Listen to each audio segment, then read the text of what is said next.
தமிழ்நாட்டில் உள்ள ஆரம்ப சுகாதார நிலையங்களில் முதல் முறையாக கூடுவாஞ்சேரி ஆரம்ப சுகாதார நிலையத்தில் கட்டணமில்லா டயாலிசிஸ் மையம் திறப்பு விழா அமைச்சர்கள் மா சுப்பிரமணியம், தாமோ அன்பரசு ஆகியோர் திறந்து வைத்தனர்.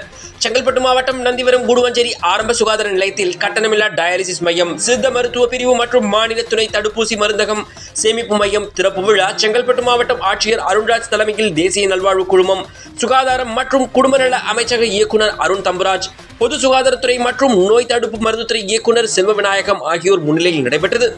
இவ்விழாவில் மக்கள் நல்வாழ்வுத்துறை அமைச்சர் மா சுப்பிரமணியம், குறு சிறு நடுத்தர தொழில் நிறுவனங்களின் துறை அமைச்சர் தாமோ அன்பரசன் ஆகியோர் பங்கேற்று 1 கோடி மதிப்பிலான கட்டணமில்லா டயாலிசிஸ் மையம், 15 லட்சம் மதிப்பிலான சித்த சிகிச்சை பிரிவு மையம், 66 லட்சம் மதிப்பிலான தடுப்பூசி மருந்தகம் சேமிப்பு நிலையம் என 1 கோடியே 86 லட்சம் மதிப்பீட்டிலான 3 மையங்கள் ரிபன் வெட்டி திறந்து வைத்து பொதுமக்களின் பயன்பாட்டிற்கு அர்ப்பணித்தனர். மருத்துவத்துறை வரலாற்றில் ஒரு மகத்தான புரட்சி. அதற்கு காரணமான மாவட்ட ஆட்சி நிர்வாகம் உள்ளிட்ட சமூக ஆர்வலர்களுக்கும் தன்னார்வ தொண்டு நிறுவனங்களுக்கும் தமிழக அரசின் சார்பில், மாண்புமிகு தமிழ்நாட்டின் முதலமைச்சர் அவர்களின் சார்பில் எங்களுடைய நன்றியினையும் பாராட்டுக்களையும் தெரிவித்துக் கொள்கின்றோம்.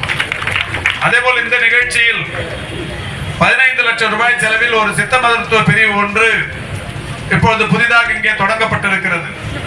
டேம்காலில் இருந்து மருந்துகள் வரவழைக்கப்பட்டு சித்த மருத்துவத்தை இந்த நிகழ்ச்சியில் காஞ்சி நாடாளுமன்ற உறுப்பினர் கா செல்வம், செங்கல்பட்டு சட்டமன்ற உறுப்பினர் வரலட்சுமி மதுசூதனன், காட்டாங்குளத்தூர் வடக்கு ஒன்றிய செயலாளர் MKT லோகநாதன், நகர்மன்ற தலைவர்கள் MKT கார்த்திக், தண்டபாணி, ஜே சண்முகம், நகர்மன்ற துணைத் தலைவர் G லோகநாதன், ஊராட்சி குழு தலைவர் செம்பருத்தி துர்கேஷ், ஒன்றிய குழு தலைவர் உதயா கருணாகரன், மாவட்ட சுகாதார அலுவலர் பானுமதி, நகரமன்ற உறுப்பினர்கள், திமுக நிர்வாகிகள், மருத்துவர்கள், செவிலியர்கள், அரசு அதிகாரிகள் மற்றும் பொதுமக்கள் ஏராளமானோர் கலந்து கொண்டனர்.